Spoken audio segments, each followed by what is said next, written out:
Hello, I'm Natasha Gutierrez. Welcome to Rappler Talk. After President Benigno Aquino's speech in Malacanang earlier this week about the Mamasapana operation, Akbayan Representative Walden Bello resigns from Congress Wednesday. Bello hits President Benigno Aquino for saying he had a limited role in the counter-terrorism operation that claimed the lives of at least 65 people, including 44 policemen. Joining us now is Akbayan Representative Walden Bello. Good morning, sir. Good morning, and thank you for inviting me. Thanks for coming. The speech was on Monday. You resigned Wednesday. Had you thought about resigning beforehand? Because it seems that 2 days is quite quick for a decision like this. Well, I had entertained that I could no longer support the administration. For a couple of weeks beforehand, especially as it seemed like it was not, the president was not willing to act in such a way as to get at the truth of the matter. And I had expressed this to my party mates that this is increasingly a difficult situation, and that we should probably really think very seriously about leaving this coalition with the president. And but when the Monday speech came, its impact on me was to say, oh, it's now impossible to support this president. And so I told the party that I really can no longer support the president, and I would have to resign as the representative of the party if the party continues to, in fact, have as its official position the support of the president, which it continued to have. So, given the fact that we have a code of conduct as a party and a code of ethics in which the president, in which the representative in the House should be reflecting the official position of the organization. And since I no longer held on to the official position of support, much as I respected my party mates, I felt that the only way to solve this contradiction was to resign. What was it about that speech? You said, after Monday, that's it. What part of the speech, or what was it specifically that made you say, enough is enough? Well, the parts of the speech in which he basically said that it's the fault of Napeñas. Okay. And it's all the fault of Napeñas.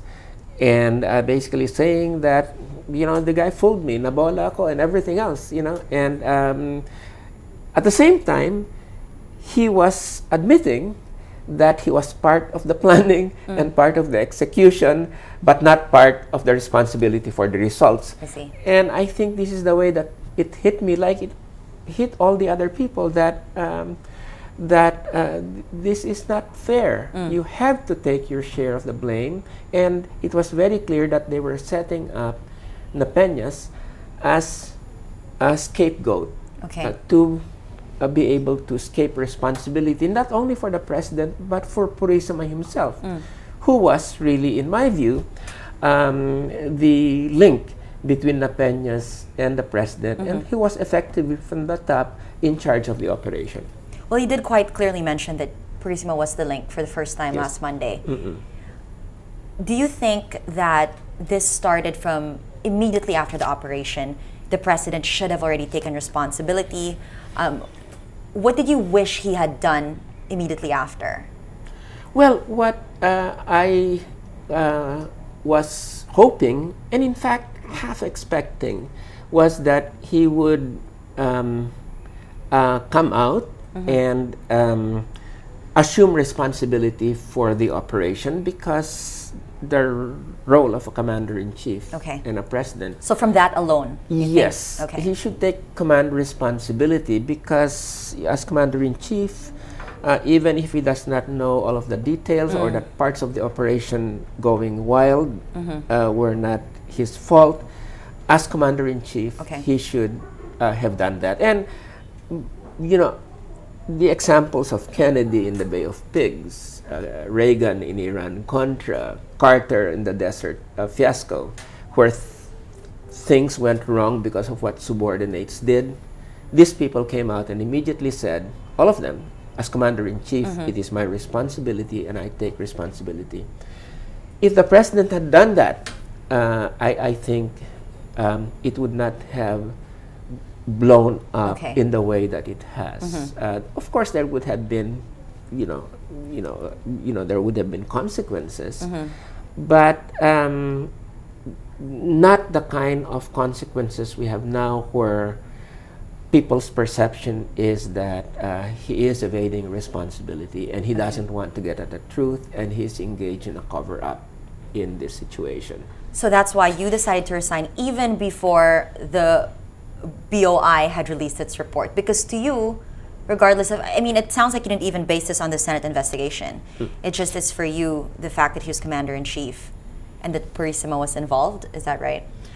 Yes, that I had been expecting all along, that please, I was almost saying, to myself, of course, please, Mr. President, you've got to, he made a number of public interventions, but he was avoiding responsibility.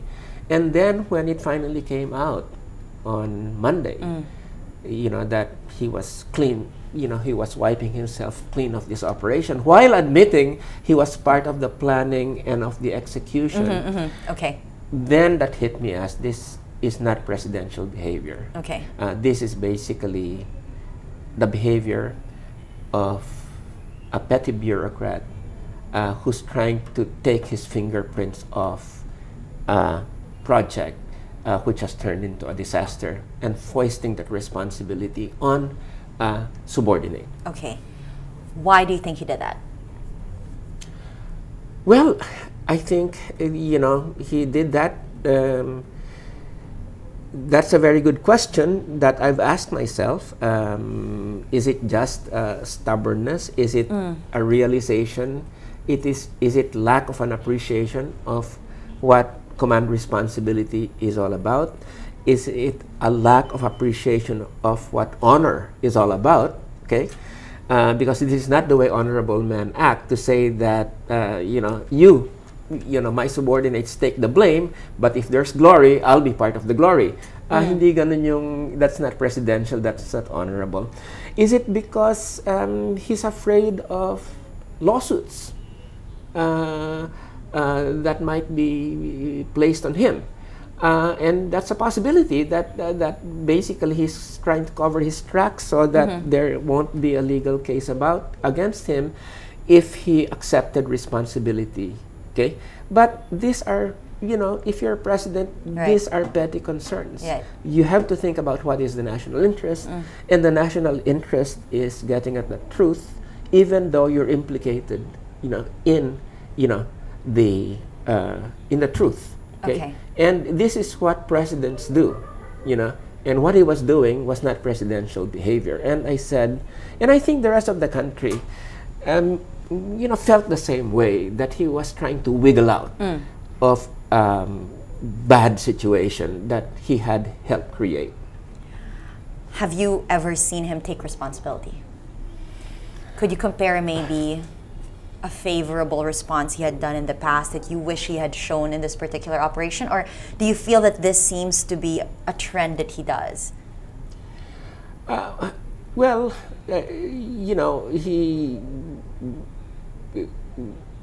one of the things, of course, that had set me off very strongly initially was the whole DAP, the Disbursement Acceleration Program. And the DAP should have been acknowledged by him, especially after the Supreme Court decision. What should have been presidential there was to acknowledge, that this was, basically an erroneous program that involved the reckless manipulation of billions of public funds and he could have taken responsibility and said, "Okay, I'm part of the what created this," and then he could have fired the creator of the the budget secretary, Mr. Bad, which is what you asked for. Which is what I asked for, but he didn't. Instead, he came out in this big defense, saying that whatever you say, Supreme Court, that was right, and whatever you say, Mr. Bello, I'm not going to fire this guy, who has become a millstone on the administration's neck. And the problem, of course, is that if you keep people,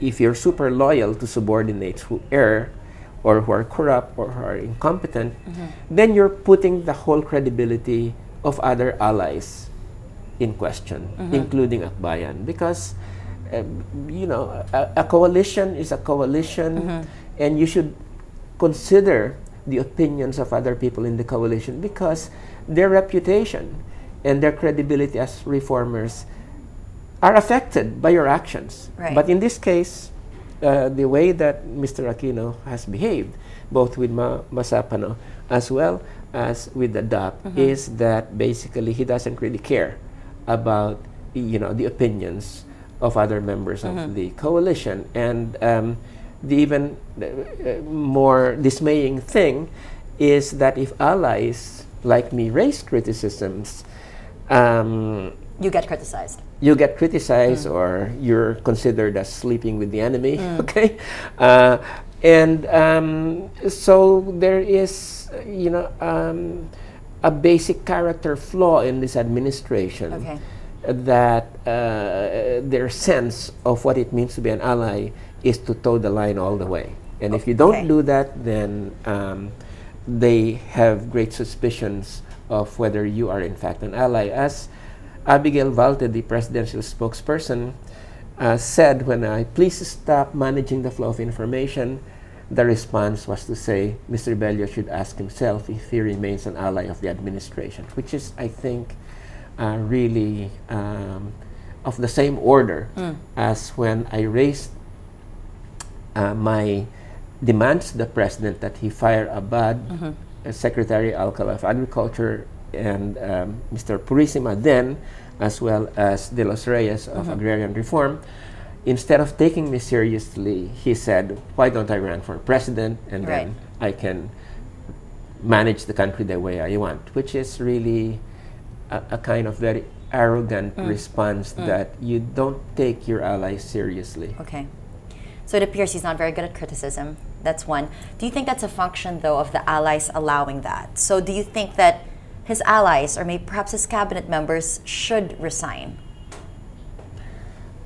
Well, I think that as far as I understand how cabinet meetings go, is that many people are intimidated from raising bad news or criticisms, and that the only things that are raised to him is the good news. And basically hearing what he wants to hear.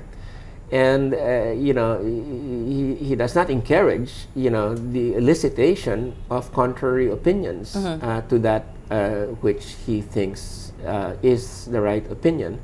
And that's not the way to run a cabinet. And what happens then is that a cabinet then runs principally on loyalty to the president and not destabilizing his perception of things, and that encourages this kind of uncritical behavior that cabinet members engage in. You need critical people in a cabinet who can tell you when you're going wrong, and this cabinet, as far as I can understand from I'm not part of the cabinet, but from what I hear from people who know about it, is not a critical cabinet. Okay, so an administration like that, with allies like that, and a cabinet like that, how do you think that has affected the president's decision-making skills? Well, you end up with the disbursement acceleration program. Okay. Because you entrust yourself, you trust somebody, principally loyalty, who you think you're a good buddy with, like Mr. Abad, you end up with a DAP, or you continue to rely on a person who's already been questioned for his integrity, like Purisima, in fact, has been suspended by the ombudsman. And despite that, you put him on top of an operation. Right. So you end up with disasters like this, when basically you run an administration mainly by your perceptions of, the loyalty of people. So this is why I have constantly raised in the last few days the fact that this is not running the cabinet like a fraternity. Yes. Okay. Where it's loyalty that counts and not competence and not integrity. No? Now, I don't mean to say that there are no people with integrity and competence in the administration. There are. But it's the problematic people who are incompetent and who are corrupt that bring an administration down. And, those are the people that the president should have the strength of character to fire. Okay. And when that happened in any management, whether public or private management, a massive mistake or a massive mistake of that sort involving tremendous public funds would have immediately elicited a response from a good executive of getting rid of that person. But instead, the president goes all the way with him. And the reputation of the Reform Coalition gets dragged in, and pretty soon you have an unraveling situation when it comes to the credibility of the administration. Okay. I'm curious to know, what was Akbayan's reaction when you first said, because it's not a secret that you've had differences with them in terms of your opinion for the president. Again, you said DAP. I remember all of this happening late last year. What was the reaction when you finally said you were going to leave? Were there people within the party who were supportive and kind of actually agreed with you? Well, when it came to the situation on Masapano, I think quite a number of people within the leadership were very disturbed by the president's actions, and shared my opinions that many of what he said, especially last Monday, were unacceptable. But the difference, I think, is when I said that I can no longer support this president, and the majority of the Akbayan leadership still felt that, well, there's still space for reform. There is still, we can still accomplish good governance and other objectives that we have if we stick to the coalition. And that's where the difference is, because I can no longer support that line. Okay. And they recognize I cannot also support that I have a difference on this score. So we have a situation where the expectation, according to our code of conduct, of the party representative is that person, she or he, must reflect the official line. Okay. And I was taking a position opposed to that line. Okay. So nobody asked me to resign. In fact, people within the leadership felt that I should remain in Akbayan, but it would just have been prolonging a contradiction. And it was very clear, according to our code of ethics, that I had to go. Okay. I actually have a social media question for you related to that. At Elmer Valenzuela is actually asking, what took you so long? What took me so long? To resign? Leave, yes. To withdraw support from the president. Oh, well, these things you have to be very careful and measured about, and you should exercise good judgment. And it was a process whereby I had raised my level of criticisms, as over the last few months. Yes. But until the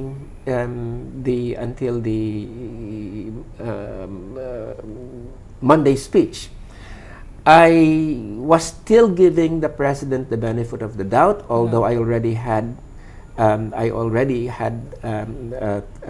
told our party that we should really think very seriously about leaving this coalition. The Monday speech basically accelerated my decision to leave. If it hadn't happened, I would still probably have left, but it would have taken a bit longer. Okay. But the Monday speech basically told me there's, at least for me, there was no more hope in terms of the president being turned around on this, on a whole series of issues. Okay. And follow up to that by @utteringmute. What is your take on Akbayan still remaining loyal to the president? Well, I respect the position of Akbayan because the leadership, they do feel, and we've talked about this in meetings, that there's still space for pushing issues of good governance, pushing reform, pushing, things like agrarian reform, the completion of the agrarian reform program. There's still the sense that there's still that space. And it is our evaluations that differ. My feeling is, that the space is no longer there, and Akbayan feels that it's still there. So that's the rationale of why Akbayan is still there and I am no longer there. It's different assessments on the possibilities of change and reform of the Aquino administration. I'm also seeing some questions online, I guess asking how much you do know about the operation for you to resign. We were talking a little bit before we went on air about your thoughts on the operation having been of somebody else's priority, perhaps. Would you want to talk about that? Or perhaps maybe anything that Yes, I think the reason that we cannot close the Senate investigation and why the House investigation should resume, because in our oversight functions we must really get at all the dimensions of the issue, and I think that I have a strong suspicion that part of the reason the president has been not willing to come out with the truth and his role in it is because of the role of the United States here. The Americans' fingerprints are all over the case. You have the helicopter that was there immediately, the bounty on Marwan, the fact that the seaborne unit was something that was specially trained by the SEALs of the United States Navy.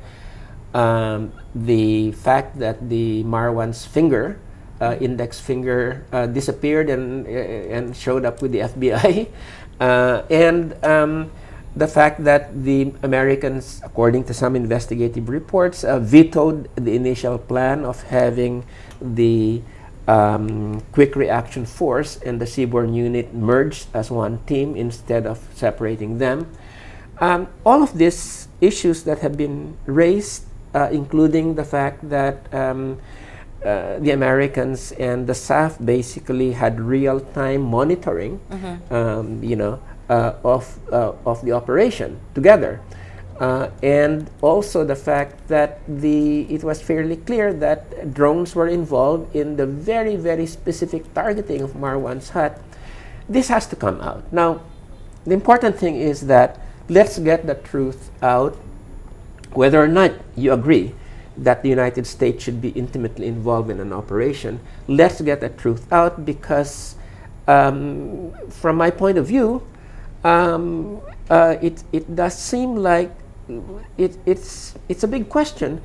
At the time that we had the Bangsamoro Basic Law discussions reaching a conclusion, Yes. This operation was launched, which involved a big force going into MILF territory without informing the MILF. This was an extremely high-risk operation that could destabilize the talks, and yet it went on. So my big question is, whose priority was it? You know, was it the priority of the Philippine government? I don't think so. Because of the BBL. Yeah. Right. Because of the BBL. I mean, this was absolutely the wrong time to launch this. Or was it the priority of the United States? And so that question needs to be asked. And if the president was pressured by the United States to launch an operation that principally served the interests of the United States in its global anti-terrorist campaign, then that must come out, even if one of the consequences is people coming to the conclusion that 44 lives of the policemen and 18 MILF lives were sacrificed for a U.S. priority operation. That has to come out. And the unfortunate thing is that whenever these things come out, they're not followed up in the open hearings. Okay. They go into the executive sessions. And we cannot allow this kind of thing where every time it's mentioned in an open hearing, the national security argument is invoked. You know, so so the big question for me, the big issue is still we have just touched the tip of the iceberg, and we should dig deeper. Okay. And I think that it is a disservice to the country to end the investigations now. And you just don't feel like the investigations that have taken place have touched on that adequately? No. In fact, that is one very, very vague area that has largely been skirted by the investigations. Okay. So I think that, and if indeed, as many feel and suspect, just from the circumstantial evidence, that the role of the United States was substantial, then it would really be a disservice to the citizenry not to in fact be informed that this operation involved this heavy participation and that the consequences of the operation must be that must be shared, by all of those that planned it, including the United States, if indeed it was a participant in this case. Okay, we're wrapping up now, but just on social media, there's been a lot of support actually for your resignation. There's a lot of disappointment and frustration with the president. But on the other side of that, there are those saying one ally resigning won't make that much of a difference. What do you say to that? Well, I think that my sense was that this probably was a statement made that was taken out of context, the speaker's statement. Because when I saw the speaker yesterday, he was very concerned, and he, and I couldn't sort of reconcile the concern he has traditionally showed me. Okay. And also the health of my wife, in which he's been very concerned about her health.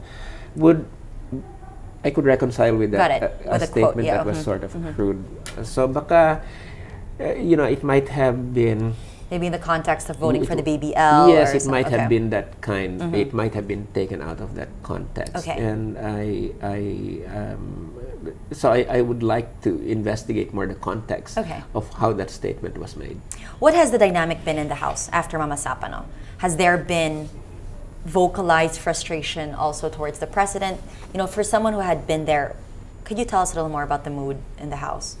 I think there is a very strong mood in the House that the investigation must be reopened. Okay. And in fact, if you were to take a vote, you'd probably have practically all House members want to open that investigation. Okay. There's a great deal of frustration that it was closed, and there's a lot of ideas and theories going around why it was closed. Okay. And in fact, there are people who hold that this was because of Malacanang's pressure. What do you think? My own sense is that probably it was not that. I think it was more a case of the first hearing, there was a perception that it was very chaotic, and I think the House leadership sort of felt, oh my God, we look like we're coming across as a bunch of fools to the public. So it was probably more a sense of how it would be perceived. Okay. But there's growing pains, I mean, I think that future hearings, would have learned of how to be conducted from that first hearing. So this is my sense is this is still a strong mood in the House to begin. And how about the sentiment towards the president of lawmakers in the House? There is disappointment, okay, in the president. Whenever he opens his mouth on this issue, like he did on Monday, people almost flinch physically, especially the allies of the president, because it's getting more and more hard to defend, But will more people leave in the near future? No, but if the president does not alter his behavior and he begins to go into bunker mentality mode, okay, then people will begin to think it might be for their own political futures, might be very costly to be very closely identified with somebody who's gone into the bunker. Okay. So this is the perhaps especially with the elections coming up. Yes, with the elections coming up, and I think this is the worry of many people in the House, that the president, because of Masapano and his refusal to accept responsibility, will more and more retreat into the bunker and away from reality. And that's going to create all sorts of problems for people identified with him, with the alliance, and basically, which would not be negative for people now allied with the president. Do you think Mama Sapano is the president's downfall? I think so. I think that it is his downfall. He can still, however, reverse it. If he just comes clean, he comes and says, okay, I've made a mistake, I've screwed up, I've behaved terribly over the last few weeks, but I admit responsibility and let's go on. So you think he can still come back from this? Well, 90% no, but there's that 10% that possibility. And if my resigning reinforces the reality principle that he has to shock him, that the country is very far from where he is right now, then it would have accomplished part of its purpose. Okay. What is the biggest change you've seen in the president? What has disappointed you the most, or what did you suddenly see that you didn't necessarily see in the beginning when you were allies? Oh, well, let me just say that, the president is my sense is he's a decent guy. He's not stained by corruption. Some of these strengths were very evident in the first 3 years. But in the last 3 years, the flaws of his character and personality came out. The stubbornness, the super loyalty, fraternity type loyalty to people, and this came out and began to really erode the platform of good governance that he had run on. Because good governance is not just about corruption. That's a very important part of it. It's also about competence. It's all about the way that you manage your cabinet and your allies, and that I think has unraveled. And for me, it's sad because I started out with high hopes. In fact, I was among the people in the party that supported allying with the president in 2010. But I had expected that he would treat us as people that would be good, principled allies who he would listen to, not only for the good news, but for the bad news and the criticisms. And unfortunately, he has not done that, in my view. He has walled himself off. He has walled himself off from criticism, and this is why I feel that the initial good hopes that I had have been dashed, to the point where I do feel, and I have felt, that I must make a break with him. It's not an easy break to make, but I do feel, you know, that that it's got to be done, because you know, what we're after is change. What we're after is good governance. What we're after is really basic reform. And if those objectives can no longer be fulfilled by this administration, then it's time to go. Okay. What's next for Congressman Bello? Oh, what's next is basically I'm looking forward to going back into private life to do some research, maybe some teaching, but also some family time, help out with my wife's recovery, and that's those are very important for me in the short and medium term at this point. Well, good luck with that. We'll look forward to speaking more with you, and thank you so much again for coming and speaking to Rappler. Well, Natasha, thank you very much, and I've heard so much about and read your writing, and keep up the good work, because it's very important public service. Thank you so much. Sure. Okay. We've been talking to Akbayan Representative Walden Bello about his resignation from Congress. I'm Natasha Gutierrez. Thank you for watching.